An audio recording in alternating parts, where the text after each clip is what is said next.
just before we move on to the more interesting areas of the eyes, I'm just going to show you how that bit is slightly different to it here. So we start off with white again. I'll do a little bit because it would take too long to do the whole thing, like that. So a little bit of white. Again, not solid, because we want the stronger colours to take more effect, and the lighter you make it, the more you weaken those deeper, stronger colours on top. Now, I'm not worrying quite so much now about the fur, well, I'm fur direction, but not as I did on this side. So we come in with that, and we come in with that. I don't particularly want pink here at all, so we're going to make that a little darker there. So this is with the 184 ochre, yellow ochre, and now I'm using the 187.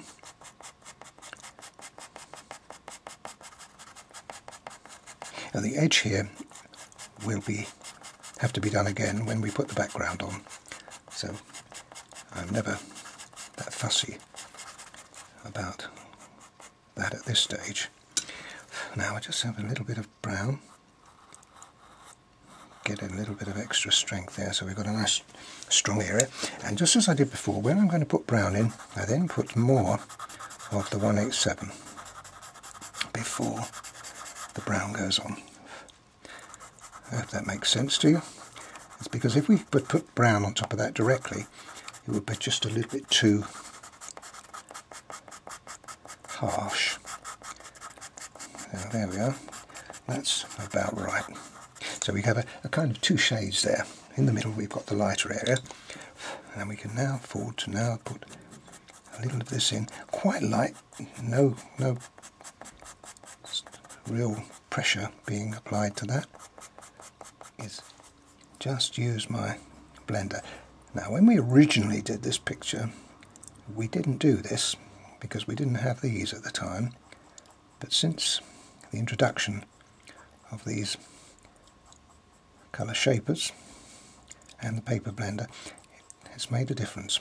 But you've got to be careful, because if you put too much on, it looks too smudgy, but that looks good. So that's near enough it.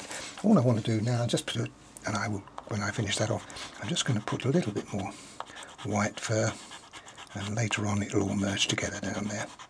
But here you can just see it going over the top of the back. There we are. And that is fine. So I'll continue with that, and then we're on to the eyes. Right, now the eyes. Now before we actually start the eye socket itself, I like to have a little bit of surrounding colour for the eye, so that we've got something to put the eye socket in. Now there is very strong, so I go in with a very strong white. Exactly the same on the other side. It's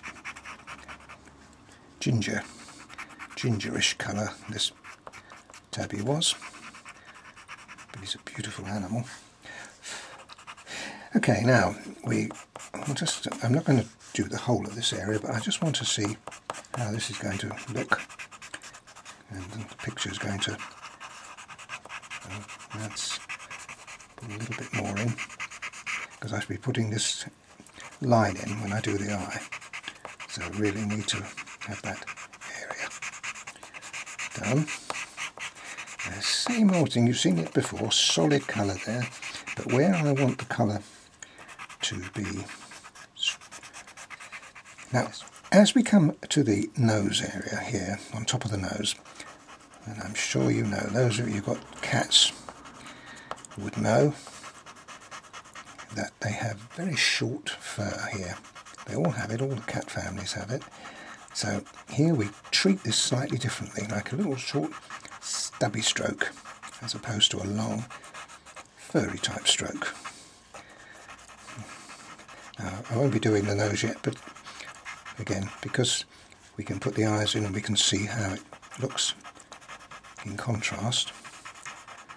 And there we are. We might as well do that bit now. A nice solid colour there. I'm going to be darkening that bit over there behind so that nose stands forward. But the light's hitting the top of the nose there, So you see that short stroke, sharp stroke we call them, which is different to the strokes that I used on the remaining area of the fur. That's good enough. Let's just make sure. Always aware that I haven't put enough on. There's a big difference between enough and too much. And if I keep going, I'm going to put too much on. So I'm just going to stop there. Just there, I need it light. You might just have another look at the picture that I'm referring to. Can you see what I'm doing? This is what I've been doing just there. Making sure, you see, you had the contrast. We're looking at contrast all the time. Okay, that's fine. I don't think we need to worry about any more about that. Now just look at the eye itself. Now there's a light in the eye here, which we need to put in. And we put that in first of all with our white pencil. And the other side, there isn't a light. So we can't put it in. Now we need to put some white in the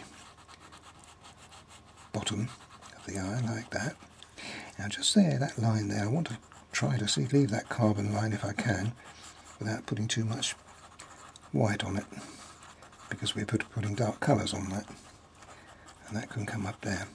Now this is quite solid, I'm putting it on here, and I'll do the same thing on the other side. Quite solid colour. And there's a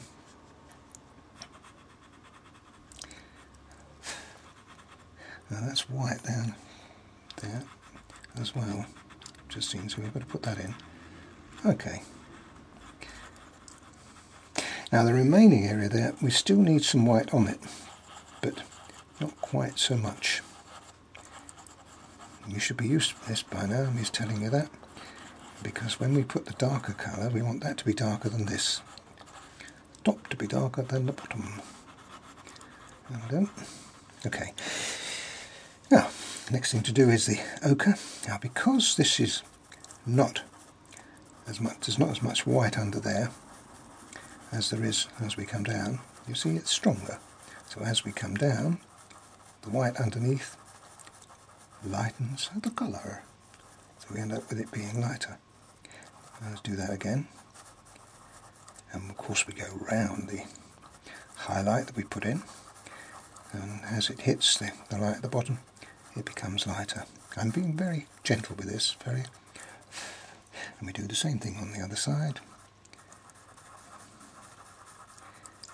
A bit stronger there, and then as it comes down, it weakens off, like that.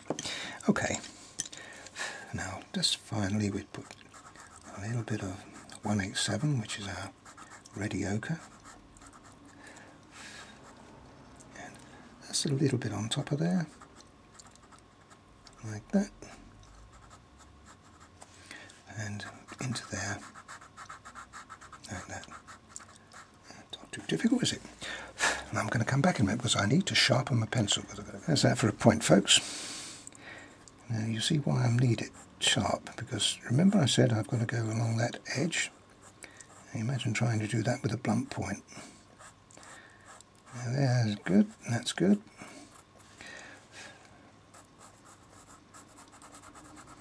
Fill that in, and then continue round. While I've got the point in, I'm going to do the other side as well, before I fill in the rest of that. That looks good. Come down here.